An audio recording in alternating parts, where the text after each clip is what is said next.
போட்டித் தேர்வுக்கு தயாராகி கொண்டிருக்கும் நண்பர்கள் அனைவருக்கும் வணக்கம். இந்த வீடியோவில் நம்ம எதை பற்றி பார்க்க போகிறோம்னா, அதாவது இப்போ அனௌன்ஸ் பண்ணியிருக்க குரூப் 1 எக்ஸாம், அதாவது போன ஆண்டு, அதாவது இந்த ஆண்டு மார்ச் மாதம் நடக்க வேண்டியது கொரோனா ப்ராப்ளம்னால தள்ளி போய் இப்போ அடுத்த ஆண்டு 3ஆம் தேதி, அதாவது 3/1/2021 நடக்க போகிற மாதிரி டேட் வந்திருக்கு. ஸோ அதற்கான ப்ரிப்ரேஷன் நம்ம எப்படி பண்ணணும். ஸோ குரூப் 1 வந்து புதுசாக நீங்கள் ஒரு காலேஜ் ஸ்டூடெண்ட் வந்து புதுசாக நான் படிக்கணும் அப்படின்னு நீங்கள் திங்க் பண்ணுறீங்கன்னா இந்த வீடியோ கண்டிப்பாக பாருங்கள், உங்களுக்கு ஒரு பயனுள்ளதாக இருக்கும். ஓகேங்களா? ஸோ இதுதான் டிஎன்பிசிஏ அஃபிஷியல் குரூப் 1 லேட்டஸ்ட்டு சிலபஸ். ஓகேங்களா? ஆல்ரெடி பார்த்தீங்கன்னா 2019 அக்டோபர் நவம்பர் முன்னாடி பார்த்தீங்கன்னா குரூப் 1 அண்டு குரூப் 2க்கு வந்து பார்த்திங்கன்னா சிலபஸ் சேஞ்ச் பண்ணியிருந்தாங்க.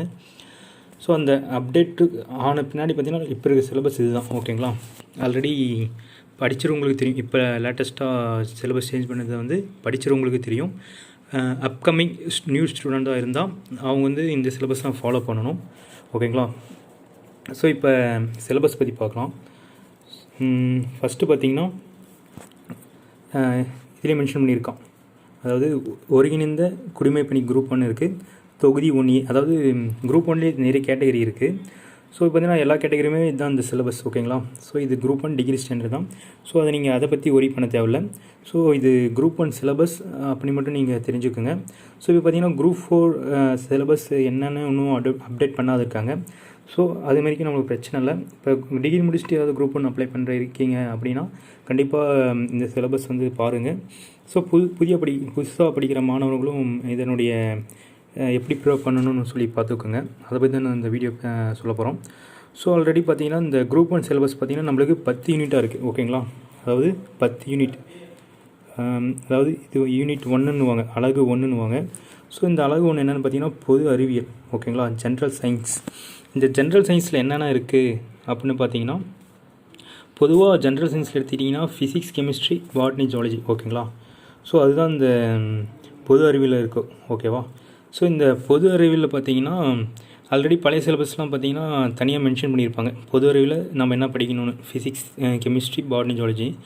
ஸோ இப்போ இந்த புது சிலபஸில் என்னென்னா ஓவராலாகவே பார்த்தீங்கன்னா மென்ஷன் பண்ணியிருக்காங்க. எத்தனை டாபிக் பாருங்கள். சப்டிவிஷன் பார்த்தீங்கன்னா யூனிட் 1ல், ஓகேங்களா, யூனிட் 1ல் நம்மளுடைய சப்டிவிஷன் எத்தனை இருக்குதுன்னு ஃபஸ்ட் நம்ம நோட் பண்ணிக்கணும். ஸோ இது யூனிட் 1. ஸோ இதில் எத்தனை சப்டிவிஷன் இருக்குது அப்படின்னு பார்த்தீங்கன்னா 5 சப்டிவிஷன் இருக்குது. ஓகேவா? ஸோ இப்போ 5 சப்டிவிஷன் வந்து ஃபிசிக்ஸ் எது, கெமிஸ்ட்ரி எது நம்ம தெரிஞ்சிருக்கணும்.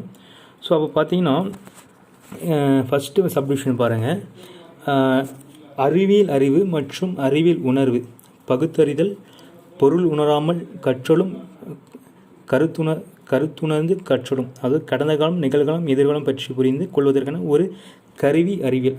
ஸோ அதாவது பார்த்திங்கன்னா இப்போ சயின்ஸை பற்றி, அதாவது இப்போ ட்ரெண்டிங்கில் இருக்கிறது என்ன, ஸோ ஆல்ரெடி ஃப்யூச்சர்ஸில் என்ன வரும், ஆல்ரெடி பாஸ்ட்டில் என்ன இருக்குது, ஸோ அதனுடைய கருவி அறிவியல், அதனோட அப்டேஷன் தான் நம்ம தெரிஞ்சிருக்கணும். ஓகேங்களா?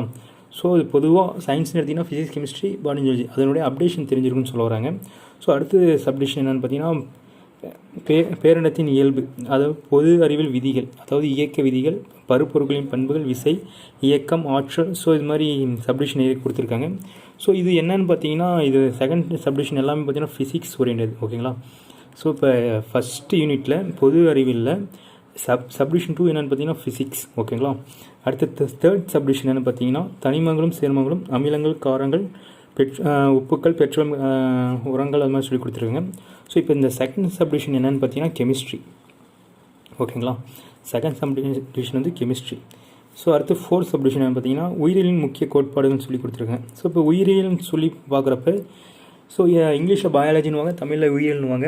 So botany and zoology combine பண்ணி தான் உயிரியல். ஆல்ரெடி மேக்ஸ் டிபார்ட்மெண்ட் படித்தவங்களுக்கு எல்லாத்துமே தெரியும்.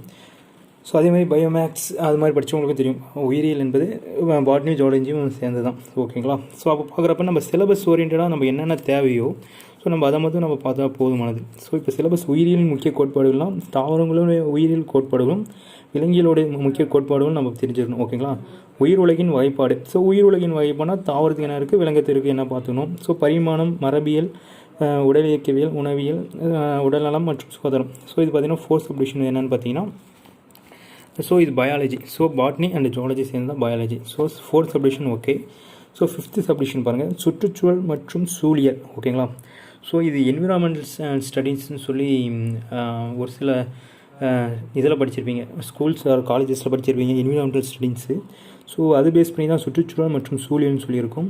ஸோ இது எங்கே இருக்குதுன்னு பார்த்தீங்கன்னா, ஒவ்வொரு சயின்ஸ் அந்த பயாலஜி டாபிக் முடிகிற லாஸ்ட் யூனிட் இல்லை முன்னாடி 2 யூனிட் பார்த்தீங்கன்னா சுற்றுச்சூழலை பற்றி கொடுத்துருப்பாங்க.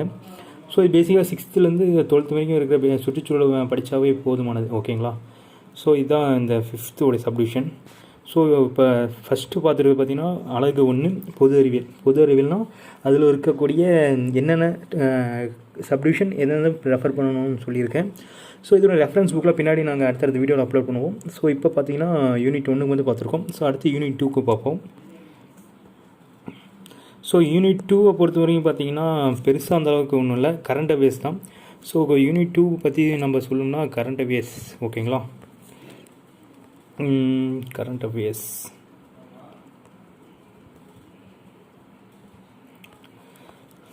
ஸோ இப்போ அந்த அழகு 2 கரண்ட் அஃபேர்ஸ் என்னென்னு பார்த்தீங்கன்னா, பேசிக்காக நம்ம எல்லா இதுவும் நம்ம பார்த்துட்டு போனோம். ஸோ பேசிக்காக இருக்கிற அப்டேஷன். ஓகேங்களா. ஸோ அப்டேஷனில் இருக்கிற கரண்ட் அஃபேர்ஸ் இங்கேயும் மென்ஷன் பண்ணியிருக்காங்க. அதாவது வரலாறு அண்மை நிகழ்வுகளின் தொகுப்பு அப்படின்னு சொல்லிட்டோம். ஸோ இப்போ வரலாறு அண்மைய தொகுப்பு அப்படின்னு நம்ம சொல்லி பார்க்குறப்ப, ஸோ இப்போ லேட்டஸ்ட்டாக என்ன நடக்குது, ஸோ அதெல்லாம் நம்ம தெரிஞ்சிருக்கணும். ஸோ ரீசெண்டாக தமிழ்நாடு லெவலும் தெரிஞ்சிருக்கணும். அதே மாதிரி பார்த்திங்கன்னா இந்தியா லெவலில் தெரிஞ்சிருக்கணும். ஸோ இப்போ இந்தியா லெவலில் எடுத்துக்கிட்டிங்கன்னா ஓவராலாக எத்தனை ஸ்டேட் இருக்கோ எத்தனை ஸ்டேட்லையும் நடக்கிற கரண்ட் அஃபேர்ஸ் நம்ம தெரிஞ்சிருக்கணும். ஸோ அந்த ஸ்டேட்டுக்கும் நம்ம ஸ்டேட்டுக்கும் ஏற்படக்கூடிய ஒப்பந்தங்கள் அது மாதிரி தெரிஞ்சிருக்கணும். அதே மாதிரி நம்ம கண்ட்ரிக்கும் அடுத்த கண்ட்ரி வேறு ஏதாவது இன்டர்நேஷ்னல் கண்ட்ரிஸில் வந்து ஏதாவது ஒப்பந்தம் மேற்கொண்டிருக்காங்களோ அது மாதிரி நிகழ்வுகள் வந்து தெரிஞ்சிருக்கணும். அடுத்து தேசிய சின்னங்கள், மாநிலங்கள் குறித்த விவரங்கள், அதாவது சொன்னீங்க மாநிலங்கள், ஒவ்வொரு மாநிலம் தெரிஞ்சிருக்கணும். செய்திகள் இடம்பெற்றுள்ள சிறந்த ஆளுமைகளும் இடங்களும், அதாவது செய்தித்தாளில் பார்த்திங்கன்னா சிறந்த ஆளுமைனா இப்போ பர்சனாலிட்டிஸ் பேஸ் பண்ணி, இல்லைனா ஏதாவது ஒரு ஆர்கனைஸ் ஓரியன்டை பற்றி, ஸோ அது மாதிரி ஒரு பர்சனாலிட்டி பற்றி ஏதாவது ஒரு ஆர்கனைசேஷன் பற்றி கொடுத்தாங்கன்னா அதை பற்றி நம்ம டீப்பாக படிச்சுக்கணும். அதே மாதிரி பார்த்திங்கன்னா ஸ்போர்ட்ஸு, அதுக்கப்புறம் பார்த்திங்கன்னா authors and books and authors, அதாவது ஒரு ஆசிரியர் அதோட நூல்கள் பற்றி வரதை வந்து தெரிஞ்சிருக்கணும்னு சொல்கிறாங்க. ஸோ இது சிம்பிளாக இந்த நடப்பு நிகழ்வுகள் அப்படின்னு சொல்ல போனால் பார்த்தீங்கன்னா இப்போ செய்தித்தாளில் வைக்கிற கரண்ட் அஃபேர்ஸு, ஸோ எல்லாமே நம்ம படித்தாகணும். ஸோ அதுதான் இங்கே மென்ஷன் பண்ணியிருக்காங்க. அதாவது ஆட்சியல்னால் ஒவ்வொரு ஸ்டேட்டுக்கும் இல்லை ஒவ்வொரு கண்ட்ரியும் நடக்கிற ஆட்சியல் பற்றி தெரிஞ்சுக்கணும். அதாவது இந்திய அரசியல் கட்சிகளின் ஆட்சியல் முறைகளும், அதாவது இப்போ அரசியலில் வந்து நிறைய மாற்றங்கள் ஏற்படும். ஸோ அந்த மாற்றங்கள் வந்து அப்டேஷன் நடந்திருக்கும்னு சொல்லியிருக்காங்க. பொது விழிப்புணர்வு, ஸோ ஜென்ரல் அவேர்னஸ். ஸோ இப்போ ஒரு காம்படிட்டிவ் எக்ஸாம் ப்ரிப்பேர் இருக்காங்கன்னா ஒரு ஜென்ரல் அவேர்னஸ் தெரிஞ்சிருக்கணும். ஸோ அதை இப்போ ஜென்ரல் அவேர்னஸ் பற்றி தெரிஞ்சிருக்குன்னு சொல்கிறாங்க. ஸோ அதுக்கப்புறம் பார்த்திங்கன்னா நலன்சார் அரசு திட்டங்கள். ஸோ அந்த திட்டங்கள்லாம் ஸ்கீம்ஸ், அதாவது ஒவ்வொரு கண்ட்ரியுமே பார்த்திங்கன்னா அவங்க கண்ட்ரிக்கு பார்த்திங்கன்னா டெவலப் பண்ணுறதுக்கு நிறைய ஸ்கீம்ஸ்லாம் அலாட் பண்ணுவாங்க. கிசான் யோஜனா, ஸோ அது மாதிரி ஜன்தன் யோஜனா, ஸோ இது மாதிரி நிறைய ஸ்கீம்ஸ்லாம் அனௌன்ஸ் பண்ணுவாங்க. ஸோ அது மாதிரி ஸ்கீம்ஸ்லாம் என்ன பண்ணோம்னா தினந்தோறும் வர செய்தித்தாள்கள் படித்தாலே போதுமானது இந்த கரண்ட் அஃபேர்ஸ் ப்ரிப்பேர் பண்ண. ஸோ அதனுடைய பயன்பாடுகளும் விநியோகங்களும், ஸோ இப்போ அந்த பயன்பாடு விநியோக அமைப்புகளின் நிலவும் சிக்கல்கள். ஸோ இப்போ இந்த ஸ்கீம் இருக்குன்னா அந்த ஸ்கீம் யார் யார் வந்து அடைகிறாங்க, ஸோ அதை எப்படி வந்து மக்கள்கிட்ட போய் கொண்டு சேர்றது, அதை பற்றி நம்ம தெரிஞ்சுக்கணும்னு சொல்ல வராங்க. நெக்ஸ்ட்டு 3rd சப்டிஷன் என்னென்னா புவியியலின் அடையாளங்கள். ஸோ இப்போ புவியியல் அடையாளங்கள்லாம் இப்போ ஒரு கிளைமேட் பற்றி ஒரு கண்ட்ரிலையோ ஒரு ஸ்டேட்டோ, இப்போ கரண்ட் அஃபேர்ஸ்னு பொறுத்தவரை கண்ட்ரி ஸ்டேட்டில் நடக்குது அதான் கேட்பாங்க. ஸோ இப்போ புவியியல் அடையாளங்கள்னு எடுத்துக்கிட்டிங்கன்னா புவியியல் அடையாளம்லாம் ஒன்றும் இல்லை, ஒரு ஸ்டேட் நடக்கிற புவியியல் அதாவது ஜியாகிரஃபியாக நடக்கிற இதுதான், அதில் ஏற்படும் மாற்றங்கள் இல்லைனா நிலப்பரப்பு. ஸோ அது மாதிரி புவியியல் ஓரியன்டாக கரண்ட் அஃபேர்ஸ் வந்து எதாவது அப்டேஷன் இருந்தால் நம்ம தெரிஞ்சுக்கணும், அதுதான் சொல்கிறாங்க. அடுத்து 4th ஒன்று பார்த்திங்கன்னா பொருளாதாரம், தற்போது சமூக பொருளாதார பிரச்சனைகள். ஸோ இப்போ பொருளாதாரம்னா ஒரு ஆல்ரெடி படித்தவங்களுக்கு தெரியும், அந்த ஜிடிபி அந்த சேஞ்ச் ஆகுறது. ஸோ இப்போ அது மாதிரி என்டிபி, ஸோ அது மாதிரி கரண்ட்டில் என்ன இருக்குது எக்கனாமி. இப்போ எக்கனாமி எழுதினா இப்போ ரிசர்வ் பேங்க், ஓகேங்களா, ரிசர்வ் பேங்க்கும் அதுவும் எக்கனாமி சேர்ந்து தான். அப்போ எக்கனாமியோடைய ரிசர்வ் பேங்க்குடைய யார் வந்து இப்போ ஆளுநர் இருக்குது, இப்போ ரிவர்ஸ் ரிப்போ ரேட், அதுக்கப்புறம் ரிப்போ ரேட்னு என்ன. ஸோ இது மாதிரி சின்ன சின்ன தகவலாம் வந்து எனக்கு தெரிஞ்சிருக்கணும். அதே மாதிரி பார்த்தீங்கன்னா ஒரு ரிசர்வ் பேங்க் வந்து மற்ற பேங்க் கொடுத்தா எவ்வளோ பர்சன்டேஜ், ஓகேங்களா, அதெல்லாம் ரிப்போ ரேட். இதே ஒரு மற்ற வங்கிகள் வந்து ஆர்பிஐ கொடுத்தா அது ரிவர்ஸ் ரிப்போ பேங்க், ஸோ அதனோட பர்சன்டேஜ் வந்து அது மாதிரி தெரிஞ்சிருக்கணும். அதாவது எக்கனாமிக்கலாக ஏதாவது அப்டேஷன் வந்தால் அது வந்து கரண்ட் அஃபேர்ஸில் அப்டேட் பண்ணுவாங்க நியூஸ் பேப்பரில். ஸோ அப்போ எக்ஸாம் பாயிண்ட் ஆஃப் வியூவில் எப்படி கேட்பானோ அது மாதிரி நம்ம படிச்சிருக்கணும். அதுதான் பொருளாதாரம். ஸோ நெக்ஸ்ட்டு 5th பார்த்திங்கன்னா அறிவியல் மற்றும் அறிவியல் தொழில்நுட்பம் அண்மைக்கால கண்டுபிடிப்புகள். ஸோ இப்போ அறிவியல்னால் இப்போ சயின்டிஃபிக்காக ஏதாவது ஒன்று ஆர்கனைஸ் பண்ணியிருக்காங்க, இல்லைனா ஒரு சயின்டிஃபிக்காக ஏதாவது ஒரு இம்ப்ளிமெண்ட் பண்ணியிருக்காங்க. அதுக்கப்புறம் பார்த்திங்கன்னா இப்போ சயின்டிஃபிக்காக ஏதாவது ஒரு ரீசர்ச் ஸ்டூடெண்ட்ஸ் ஏதாவது பண்ணியிருக்காங்க. அப்படி இல்லைனா ஏதாவது அறிவியல் சார்ந்த தகவல் ஏதாவது இம்ப்ளிமெண்ட் பண்ணுறாங்க அப்படின்னா அது மாதிரி ரிலேட்டான இந்த அறிவியல் சம்மந்தப்பட்ட தொழில்நுட்ப சம்மந்தப்பட்ட வந்து கரண்ட் அஃபேர்ஸ் ஏதாவது வந்து படிச்சுக்கணும். ஸோ இப்போ பார்த்தீங்கன்னா ரீசெண்டாக பார்த்தீங்கன்னா இப்போ நோபல் ப்ரைஸ் 2020 வந்து அனௌன்ஸ் பண்ணியிருக்காங்க. ஸோ இப்போ அதெல்லாம் பார்த்திங்கன்னா அறிவியல் மற்றும் தொழில்நுட்ப காலநிகள் கரண்ட் அஃபேர்ஸ். ஸோ இது மாதிரி தான் நம்ம நடப்பு நிகழ்வுகளை பொறுத்த வரைக்கும் ஃபோக்கஸ் பண்ணோம். ஸோ இப்போ பார்த்த இப்போ 5க்குமே ஒரு ஐடியாலஜி உங்களுக்கு கிடச்சிடும்னு நினைக்கிறேன் புது ஸ்டூடெண்ட்ஸ்க்கு. ஸோ இதுதான் கரண்ட் அஃபேர்ஸ்க்கு தான் ப்ரிப்பேர் பண்ணணும். ஸோ ஓகே, நெக்ஸ்ட்டு பார்ப்போம். ஸோ நெக்ஸ்ட்டு பார்த்திங்கன்னா இந்திய புவியியல். ஓகேங்களா. ஸோ இப்போ இனிமேட்டு வரதெல்லாம் நான் ஓரளவுக்கு நான் டாபிக்ஸ் சொன்னாவே உங்களுக்கு எந்தெந்த புக் ரெஃபர் பண்ணணும்னு தெரியும்னு நினைக்கிறேன். ஸோ இருந்தாலும் சின்ன இது எல்லாமே பார்த்திங்கன்னா ஸ்கூல் புக்கு பேஸ் பண்ணி தான் இந்த சிலபஸ்லாம் இருக்குது. பட் இருந்தாலும் பார்த்திங்கன்னா இப்போ குரூப் 1 ஸ்டாண்டர்ட் நம்ம ப்ரிப்பேர் பண்ணுறப்ப பார்த்திங்கன்னா ஸோ இப்போ 3rd டாபிக் இப்போ பாருங்கள் இந்திய புவியியல். ஸோ பாருங்கள் ஃபஸ்ட்டு அமைவிடம், இயற்கை அமைவுகள், பருவமழை, மழைப்பொழிவு, வானிலை மற்றும் காலநிலை, நீர்வளங்கள், இந்திய ஆறுகள், மண், கனிம வளங்கள் மற்றும் இயற்கை வளங்கள், காடு மற்றும் வன உயிரிகள், வேளாண் முறைகள். ஸோ இதுதான் ஃபஸ்ட்டு சப்டிவிஷன். ஓகேங்களா. ஸோ இப்போ இந்த ஃபஸ்ட்டு சப்டிவிஷன் எடுத்துட்டிங்கன்னா இப்போ குரூப் 2வும் இதே சிலபஸ் தான், குரூப் 1க்கும் இதே சிலபஸ் தான் ப்ரிலிமினரி எக்ஸாமுக்கு. ஸோ இப்போ குரூப் 1 எடுத்துட்டிங்கன்னா எல்லாமே பார்த்தீங்கன்னா டாப் மோஸ்ட், அதாவது தமிழ்நாடு லெவலில் டிஎன்பிசியில் நடத்தக்கூடிய உயர்ந்த பதவிக்கான எக்ஸாம் எதுன்னு பார்த்தீங்கன்னா இந்த குரூப் 1 தான். ஸோ இப்போ அந்த குரூப் 1க்கான சிலபஸ் பார்த்திங்கன்னா கொஞ்சம் எக்ஸாமுடைய கொஸ்டின்ஸ்லாம் பார்த்திங்கன்னா கொஞ்சம் டஃபஸ்ட்லாம் லெவலாக தான் இருக்கும். ஓகேங்களா. ஏன்னு பார்த்தீங்கன்னா இப்போ குரூப் 2 இதே சிலபஸ் தான். ஸோ இப்போ குரூப் 1 இதே சிலபஸ் தான். ஸோ ரெண்டுக்கும் ஒரே சிலபஸ் இருந்து ரெண்டுக்கும் ஒரே மாதிரி கொஸ்டின் எடுத்து போஸ்டின் போடுற அளவுக்கு அவங்க வந்து படிக்காதவங்களாம் யாரும் இல்லை. ஸோ அப்போ என்னென்னா இப்போ குரூப் 1 நீங்கள் படிக்கிறப்ப உங்களுடைய ப்ரிப்ரேஷன் வந்து கொஞ்சம் ஹை லெவலாக இருக்கணும். அதாவது எப்படி உங்களுக்கு ஹை லெவல்னா கொஞ்சம் நீங்கள் ரெஃபர்ஸ் பண்ண புக்ஸை வந்து கொஞ்சம் அதிகமாக இருக்கணும். ஸோ இப்போ நீங்கள் குரூப் 2 படிக்கிறப்ப ஸ்டூடெண்ட்ஸாக இருந்தீங்க அப்படின்னா ஒரு ஸ்கூல் புக்கே okay, 6th to 12th okay போதுமானது. ஸோ இப்போ நீங்கள் அதோட கொஞ்சம் அட்வான்ஸ் குரூப் 1 லெவல் நீங்கள் ப்ரிப்பேர் பண்ணுற மாதிரி இருந்தீங்கன்னா ஸோ அதனுடைய ஸ்டெப்ஸ் வந்து கொஞ்சம் இன்க்ரீஸ் பண்ணும். அதாவது உங்களோட நாலேஜ் இன்க்ரீஸ் பண்ணும். ஏன்னா அவங்க அது மாதிரி அவங்க எதிர்பார்ப்பாங்க. ஒரு சப் கலெக்டர், அதுக்கப்புறம் பார்த்திங்கன்னா ஒரு டிஆர்ஓ, ஒரு ரெவன்யூ இன்ஸ்பெக்டர், அதுக்கப்புறம் பார்த்திங்கன்னா assistant director in panchayat department. So அது மாதிரிலாம் இருக்கிறப்ப பார்த்திங்கன்னா ஸோ ஹை லெவல் போஸ்ட்டாக இருக்கிறப்ப பார்த்திங்கன்னா அதனுடைய ப்ரிப்பரேஷன் வந்து நம்ம அதிகமாக போடணும். ஏன்னா அந்த அளவுக்கு இப்போ எதிர்பார்க்குறோம். இப்போ 2019ஆம் ஆண்டு நடைபெற்ற குரூப் 1 பார்த்திங்கன்னா ஓரளவு டிகிரி ஸ்டாண்டர்டாக இருந்தது.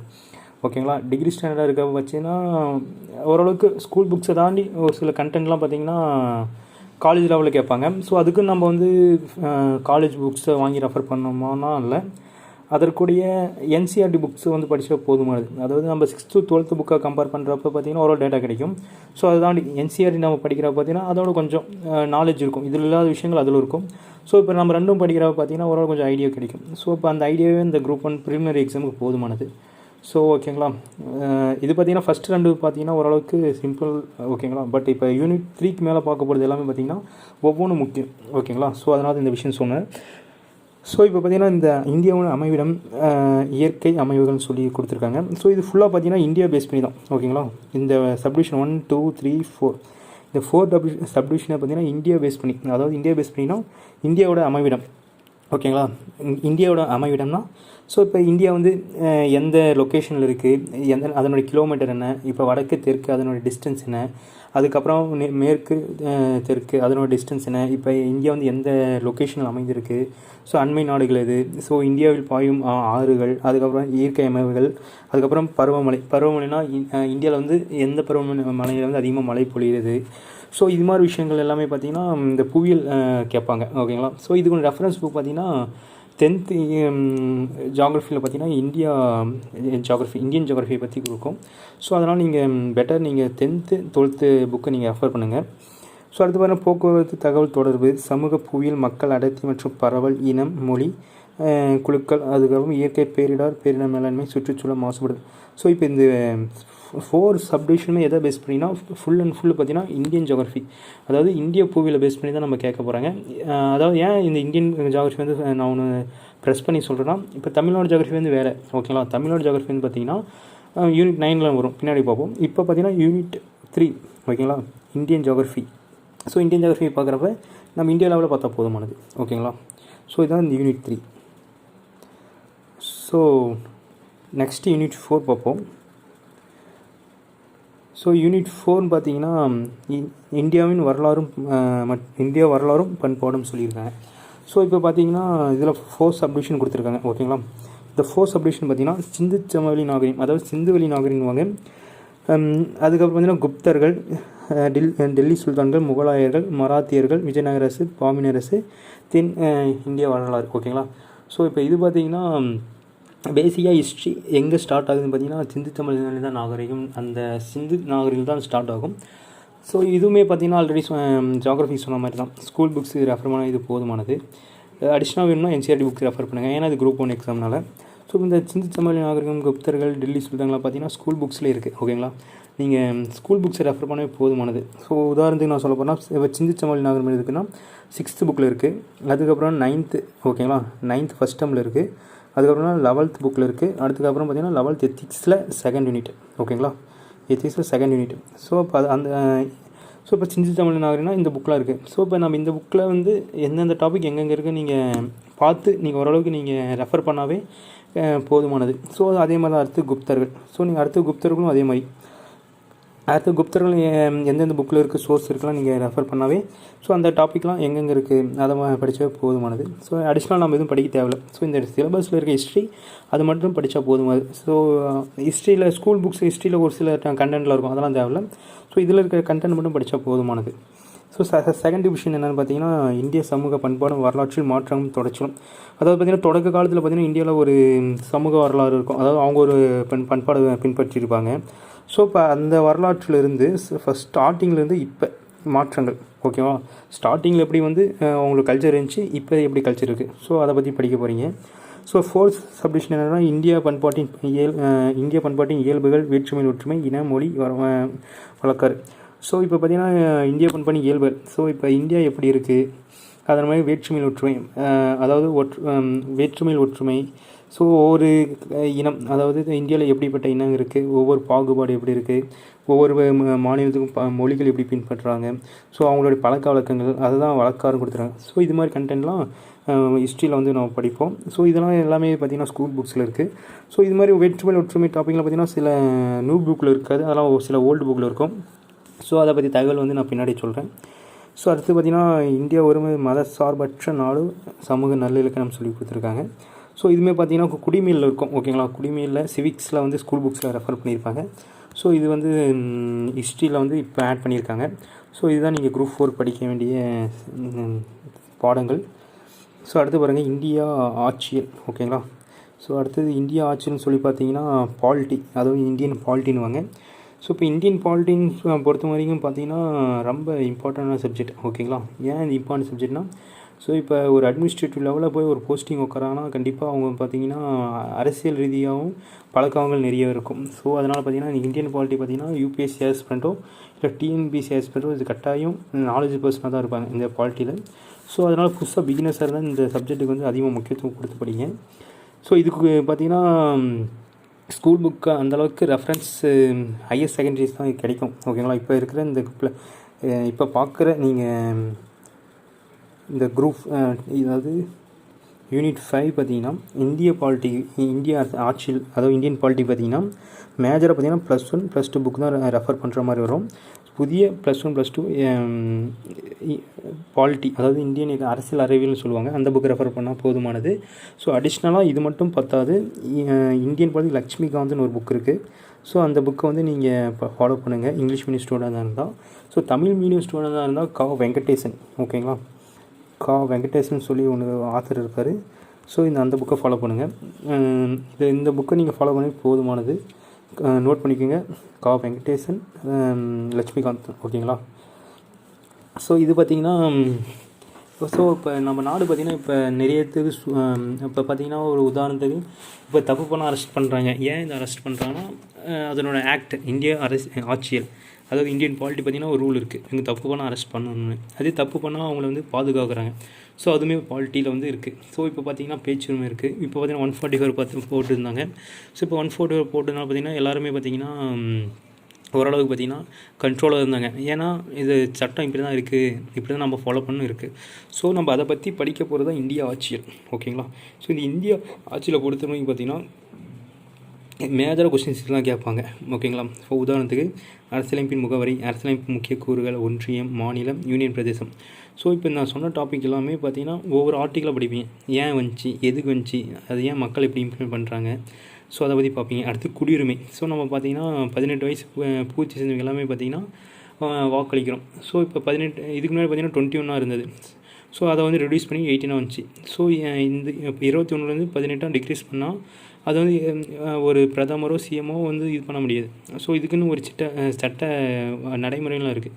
ஸோ அதை பற்றி படிக்கக்கூடிய சப்ஜெக்ட் தான் இந்த இந்தியன் பாலிட்டி. ஓகேங்களா? ஸோ இப்போ குடியுரிமை, இது அடிப்படை உரிமை, அடிப்படை கடமைகள், அரசியல் நீரிமை கோட்பாடு, ஒன்றியங்கள். ஸோ இப்போ எல்லாமே பார்த்திங்கன்னா இதெல்லாம் பாலிட்டி ஓரியன்றது. ஸோ இது ஓரளவு பார்த்திங்கன்னா உங்களுக்கு தெரியுற மாதிரி தான் இருக்கும். தேர்தல்கள், இந்திய நீதிமன்ற அமைப்புகள், சட்டத்தின் ஆட்சி, பொதுவெளி ஊழல், அதுக்கப்புறம் பார்த்திங்கன்னா பெண்களுக்கு அதிகாரம் அளித்தல், லோக்பால், நுகர்வோர் பாதுகாப்பு, மனித உரிமைகள். ஸோ இது எல்லாமே பார்த்திங்கன்னா +1 +2 அரசியல் அறிவியல் அந்த புக்கில் பார்த்திங்கன்னா பொலிட்டிக்கல் சயின்ஸ் அந்த புக்கில் பார்த்திங்கன்னா எல்லாமே கவர் ஆகுது. ப்ளஸ் இருந்தாலும் நீங்கள் தமிழ் மீடியம் ஸ்டூடெண்ட் இருந்தால் Lakshmi Venkatesan book, Tamil English medium இருந்தால் லட்சுமிகாந்த் புக்கை ஃபாலோ பண்ணுங்கள். ஸோ இது கண்டிப்பாக இந்தியா ஆட்சியில் வந்து யூஸ்ஃபுல்லாக இருக்கும். ஸோ நெக்ஸ்ட்டு யூனிட் 6 பார்ப்போம். ஸோ யூனிட் 6 பார்த்திங்கன்னா இந்தியா பொருளாதாரம், அதாவது Indian economy. So Indian economy பொறுத்த வரைக்கும் பார்த்திங்கன்னா சேம் அதே இந்த சிலபஸ் இருக்குது. இந்த சிலபஸ் ஓரியன்டாக 6th to 12th புக் வந்து ரெஃபர் பண்ண போகிறீங்க. So Indian polity, Indian economy பார்த்திங்கன்னா அந்தளவுக்கு சிலபஸ் பார்த்திங்கன்னா நீங்கள் எங்கே படிக்கிற மாதிரி வரும்னா +1 +2 எக்கனாமிக்ஸ் புக்கு தான் படிக்கிற மாதிரி வரும். ஸோ அதனால் நீங்கள் வந்து முடிஞ்ச அளவுக்கு +1 +2 எக்கனாமிக்ஸ் வந்து புக்கை வந்து பை பண்ணி படிக்க பாருங்கள். ஸோ அதே மாதிரி இந்திய பொருளாதார இயல்புகள். ஸோ இந்திய பொருளாதாரம் வந்து எப்படி இருக்குது பொருளாதாரம். ஸோ பண்டைய காலத்தில் எப்படி இருந்துச்சு, இப்போ வந்து எப்படி சேஞ்ச் பண்ணியிருக்காங்க. ஸோ அதை பற்றி படிக்க போகிறீங்க. அதுக்கப்புறம் வந்து 5ஆம் திட்ட மாதிரிகள். ஸோ இப்போ 5ஆம் திட்டங்கள்லாம் எதுக்கு வந்தது, ஸோ அதில் 5ஆம் திட்டங்கள் என்னென்ன பண்ணாங்க, ஸோ அதனுடைய அட்வான்டேஜ் என்ன, டிஸ்அட்வான்டேஜ் என்ன, ஸோ அதில் வந்து அதில் நம்மளுக்கு எஃபிஷியன்சி இருந்ததா, ஸோ அதை பற்றி தான் படிக்க போகிறாங்க. ஸோ இதெல்லாம் பார்த்திங்கன்னா ஸ்கூல் புக்ஸ்லேயே இருக்குது, ஹையர் செகண்டரி ஸ்கூல் புக்ஸ்லேயே இருக்குது. அதுக்கப்புறம் வருவாய் ஆதாரங்கள், இந்திய ரிசர்வ் பேங்க்கு, ஸோ நிதி கொள்கைகள், பணவியல் கொள்கை, நிதி ஆணையம், மத்திய மாநில அரசு, ஸோ ஜிஎஸ்டி. ஸோ இப்போ இது இந்த 1 2 3 இந்த 3 சப்டிவிஷனையும் பார்த்திங்கன்னா ஸ்கூல் புக்ஸில் வந்து ஹையர் செகண்டரி புக்ஸில் இருக்குது. ஓகேங்களா?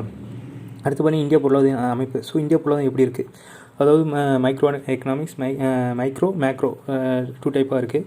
ஸோ அது மாதிரி எக்கனாமிக்ஸ் பற்றி டீப்பாக படிப்பீங்க.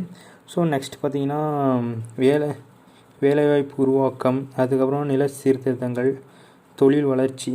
ஸோ இப்போ பார்த்திங்கன்னா எக்கனாமி, அதாவது ஒரு எக்கனாமினா எப்படி, ஒரு கம்பெனி இண்டஸ்ட்ரி எப்படி ரன் பண்ணுறது. ஸோ அதுக்கப்புறம் பார்த்திங்கன்னா வேலைவாய்ப்பு உருவாக்கம். ஸோ இப்போ அதை பற்றி தான் இருக்குது. ஸோ ஃபுல் அண்ட் ஃபுல் பார்த்திங்கன்னா இது ஓரளவு நம்ம லைஃப் ஓரியன்டாக தான் இருக்கும். ஓகேங்களா? ஸோ அடுத்து பார்த்திங்கன்னா யூனிட் 7. ஸோ ஓகே, யூனிட் 7 என்ன பார்த்திங்கன்னா இந்திய தேசிய இயக்கம்னுவாங்க, அதாவது இந்தியன் நேஷ்னல் மூமெண்ட், INMனுவாங்க. ஸோ இந்த INM என்னென்னு பார்த்திங்கன்னா நம்ம சுதந்திரம் வாங்கிறதுக்கு முன்னாடி, ஓகேங்களா, அதாவது பிஃபோர் ஃப்ரீடம் 1947, அதுக்கு முன்னாடி பார்த்திங்கன்னா நம்மளுடைய முன்னோர்கள், அதாவது பார்த்திங்கன்னா சுதந்திரத்துக்காக போராடிய மனிதர்கள்.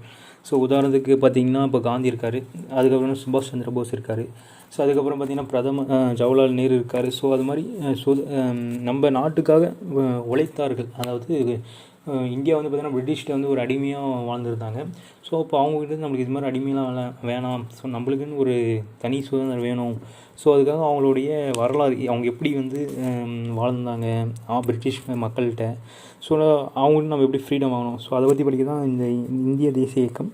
ஸோ இப்போ தேசிய மறுமலர்ச்சி, இப்போ நான் சொன்னது எல்லாமே பார்த்திங்கன்னா தேசிய மறுமலர்ச்சி. இப்போ ஆங்கில ஆட்சிக்கு எதிரான தொடர்கால எழுச்சிகள். ஸோ இப்போ ஆங்கில ஆட்சி இருந்தபோது பார்த்திங்கன்னா நாம் வந்து அவங்களுக்கு எகென்ஸ்டாக என்னென்ன பண்ணோம் அதை பற்றி படிக்க போகிறோம். இந்திய தேசிய காங்கிரஸ். ஸோ இப்போ இந்திய தேசிய காங்கிரஸ் என்னென்னு பார்த்திங்கன்னா எல்லா மக்களும் ஒன்றிணைந்து ஒரு கூட்டம் போட்டு அந்த கூட்டம் மூலிமா கோரிக்கைகள் வந்து பிரிட்டிஷ்கிட்ட வந்து கொடுப்பாங்க.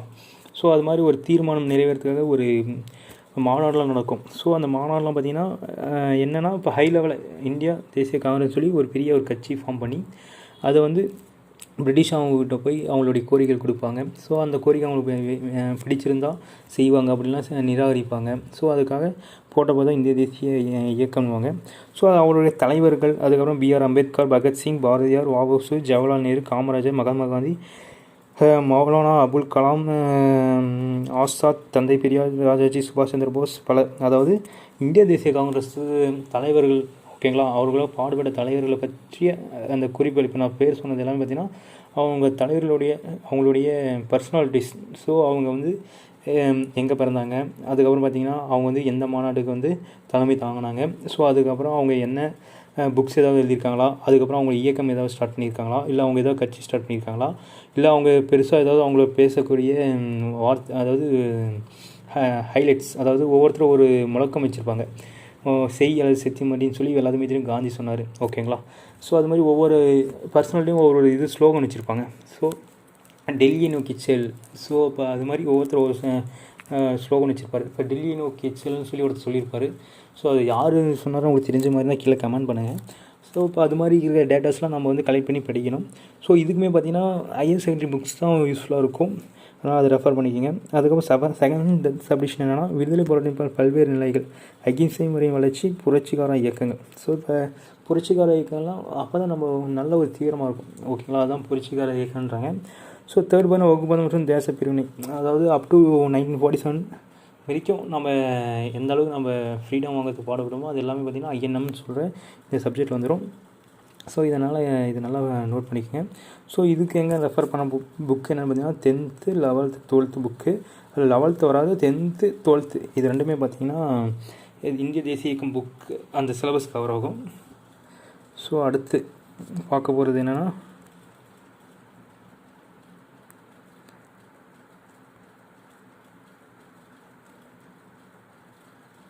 அடுத்து பார்த்திங்கன்னா யூனிட் 8 ஓகேங்களா. இது ரொம்ப ரொம்ப இம்பார்ட்டன்ட். இது பார்த்திங்கன்னா இப்போ புதிய குரூப் 1 குரூப் 2 எக்ஸாமில் ஆட் பண்ணுது. ஸோ இப்போ இது பார்த்திங்கன்னா ஃபஸ்ட்டு சப்டிவிஷன் பாருங்கள், தமிழ் சமுதாய வரலாறு, அது தொடர்பான தொழில் கண்டுபிடிப்புகள், சங்ககாலம் முதல் இக்காலம் வரையான வரலாறு. அதாவது தமிழ் சமுதாய வரலாறு ஸ்டார்டிங்கில் வந்து எப்படி இருந்தது, அவங்க வந்து எப்படி வாழ்ந்தாங்க மக்கள், அவங்கக்கிட்ட இருந்து சான்றுகள் ஏதாவது கிடைச்சிருக்கா, ஸோ அதை பற்றி அகழ்வாராய்ச்சி ஓகேங்களா, அதாவது தொல்லியல் கண்டுபிடிகள் அதை பற்றி இந்த யூனிட் 8ல் டாபிக் கொடுத்துருக்காங்க. ஸோ அடுத்து பார்த்திங்கன்னா சங்ககாலம் வந்து இக்காலம் வரையிலான தமிழ் இலக்கிய வரலாறு ஓகேங்களா. சங்ககாலம் வந்து இக்காலம், ஸோ தமிழ் இலக்கிய வரலாறு. ஸோ தமிழ் இலக்கிய வரலாறு உங்களுக்கு தெரியும். ஸோ தமிழ் ஓகேங்களா, தமிழ் இலக்கிய வரலாறு. ஸோ அதாவது தமிழ் இலக்கிய வரலாறுனால் முச்சங்கங்கள் ஓகேங்களா, சேர சோழ பாண்டியர்கள் அப்போ ஆட்சி செஞ்ச சங்க காலத்திலேருந்து ஸோ ஸ்டில் நோ முக்காலம் இப்போ இருக்கிற வரைக்கும் தமிழ் வந்து இலக்கியங்கள் எப்படி வளர்ந்தது. ஸோ சங்ககாலத்தில் பார்த்திங்கன்னா 8 தொகை 10 பாட்டு 15 கீழ்கணக்கு மேல் கணக்கு, அதுக்கப்புறம் பார்த்திங்கன்னா பக்தி இலக்கியங்கள், அதுக்கப்புறம் பார்த்திங்கன்னா சிற்றிலக்கியங்கள். ஸோ அது மாதிரி நிறைய வந்தது. ஸோ அதை வச்சு டேட்டாக்கள்லாம் நம்ம கலெக்ட் பண்ணி படிக்கிற மாதிரி இருக்கும். ஸோ இதுதான் first subdivision. So second subdivision என்னென்னா திருக்குறள் ஓகேங்களா. ஸோ இது மதச்சார்பற்ற தனி, அதாவது இந்த திருக்குறள் எல்லாமே பார்த்திங்கன்னா பெட்டர் நீங்கள் ஸ்கூல் புக்ஸ் வந்து ரெஃபர் பண்ணிக்கோங்க. ஸோ சும்மா ஒரு பேருக்கு இது சிலபஸ் மாதிரி கொடுத்துருக்காங்க சப்டிவிஷனாக, பட் இருந்தாலும் 6th 12th இருக்கிற புக்கில் இருக்கிற திருக்குறள் பற்றி நல்லா டீப்பாக படிச்சுக்கோங்க. இதை திருக்குறள் பற்றி நான் தனியாக வீடியோ அப்லோட் பண்ணுறேன். ஸோ நெக்ஸ்ட்டு பார்த்திங்கன்னா விடுதலை போராட்ட தமிழ்நாட்டின் பங்கு, ஆங்கிலருக்கு எதிரான தொடக்க கிளர்ச்சிகள், தொடர் பெண்களின் பங்கு. ஸோ அதாவது பார்த்திங்கன்னா இதுக்கு முன்னாடி யூனிட் பார்த்துருந்தோம். ஸோ இந்திய தேசிய இயக்கம் அதில் பார்த்திங்கன்னா இந்திய லெவலில் யார் சுதந்திரம் வாங்கிறதுக்கு போராடப்பட்ட நபர்களை பற்றி பார்த்துருப்போம். ஸோ இந்த சப்டிவிஷன் 3ல் என்னென்னா அதாவது விடுதலை போராட்டத்துக்காக பங்கேற்ற தமிழர்களை பற்றி நம்ம ஸ்பெசிஃபிக்காக படிக்க போகிறது தான் இந்த யூனிட் 3 ஓகேங்களா. அதே மாதிரி ஆங்கிலருக்கு எதிரான தொடக்க கிளர்ச்சிகள் யார் பண்ணாங்க பெண்களில், அதுக்கப்புறம் ஆண்கள் அதை பற்றி படிக்கிறது தான் யூனிட் 3. ஸோ நெக்ஸ்ட் யூனிட் 4 பார்த்திங்கன்னா 19ஆம் மற்றும் 20ஆம் நூற்றாண்டில் தமிழ் சமூக அரசியல் இயக்கங்கள் பரிணாம வளர்ச்சி, நீதி கட்சி, பகுத்தறிவு ஓகேங்களா, சுயமத இயக்கம். அதாவது இது பார்த்திங்கன்னா ஓரளவுக்கு பாலிட்டிக்ஸ் சம்மந்தப்பட்டமாக வரும், அதாவது கட்சிகள் சம்மந்தப்பட்ட வரும். அதே மாதிரி சமய இலக்கியங்கள் பற்றி வரும் ஓகேங்களா.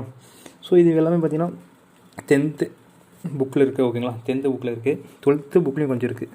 ஸோ இதுக்கு ஒரு ரெஃபர் பண்ணி புக் பார்த்திங்கன்னா 12th ஓகேங்களா.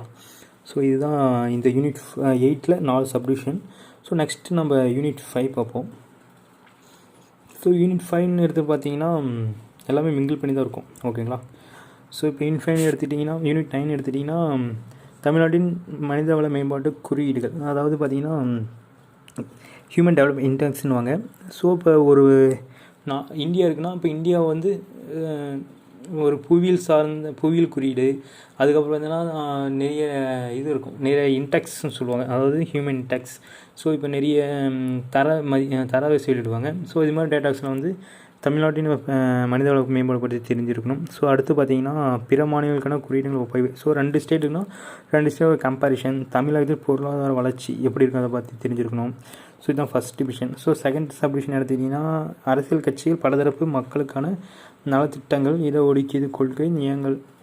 ஸோ இப்போ பார்த்திங்கன்னா இப்போ தமிழ்நாடு லெவலில் எப்படி எக்கனாமி எப்படி இருக்குது, ஸோ இப்போ பின்னாடி எப்படி இருந்தது, ஸோ அதை பற்றி தான் இந்த சப்டிவிஷன் 2. ஸோ சப்டிவிஷன் 3யுமே ஓரளவுக்கு அதே சமூக நீதி. தமிழகத்தில் அதாவது வன்மை இருக்கும், அதாவது வன்மைனா சில மக்கள்கிட்ட வந்து பாகுபாடு இருக்கும். ஸோ அந்த பாகுபாடு எப்படி இருக்குது அதை பற்றி பார்க்குறது. அதுக்கப்புறம் தமிழகத்தில் கல்வி, அதாவது இப்போ எப்படி இருக்குது, நிறைய ஸ்கீம்ஸ்லாம் பார்த்திங்கன்னா இப்போ இம்ப்ளிமெண்ட் பண்ணியிருக்காங்க தமிழ்நாட்டில். ஸோ அதை பற்றி படிக்கிற மாதிரி வரும். ஸோ அதுக்கப்புறம் தமிழக புவியியல் கூறுகளும் பொருளாதார வளர்ச்சியும்.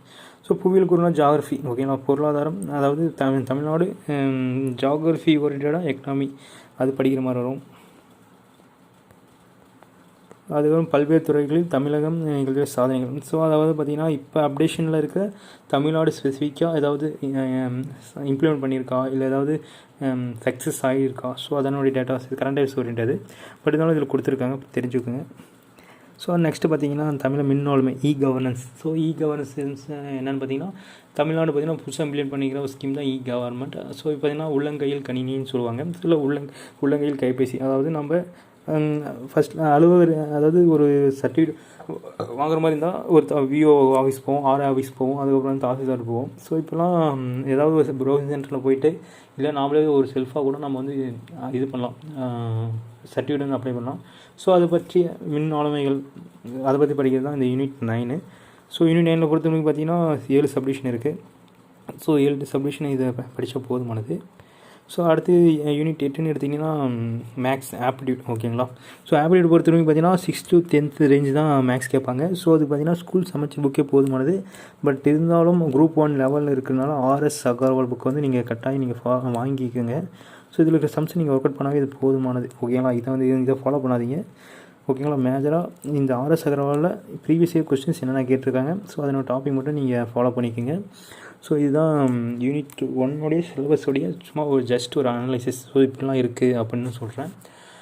ஸோ பின்னாடி வர வீடியோக்களை கண்டிப்பாக இதனுடைய எது ஹைலைட்ஸ் கொடுத்து படிக்கணும்னு சொல்லி நான் கண்டிப்பாக ஷேர் பண்ணுறேன். ஸோ இந்த வீடியோ எதுக்குன்னா, இப்போ ஓவராலாக இந்த குரூப் 1 சிலபஸ் என்னென்ன இருக்குது, ஸோ ஒரு டாபிக் உள்ள என்ன கொடுத்துருக்கேன், ஸோ அவுட்லைன் தான் கொடுத்துருக்கேன். ஸோ பின்னாடி வர வீடியோக்களை பார்த்திங்கன்னா கண்டிப்பாக இதனுடைய ஒவ்வொரு டாப்பிக்கும் எப்படி படிக்கணும், ஸோ எந்த டாபிக் இம்பார்ட்டன்ட் கொடுத்து படிக்கணும்னு சொல்லி நெக்ஸ்ட் வீடியோவில் பார்க்குறேன். ஸோ இந்த வீடியோ உங்களுக்கு பயனுள்ளதாக இருந்தால் லைக் பண்ணுங்கள், ஷேர் பண்ணுங்கள், மறக்காம சப்ஸ்கிரைப் பண்ணுங்கள். ஸோ இப்போ எங்களோட வீடியோக்கள் நெக்ஸ்ட்டு உங்களுக்கு வேணும் அப்படின்னா மறக்காம சப்ஸ்கிரைப் பண்ணுங்கள், கூட பெல் பட்டன் ப்ரெஸ் பண்ணுங்கள். நன்றி, வணக்கம்.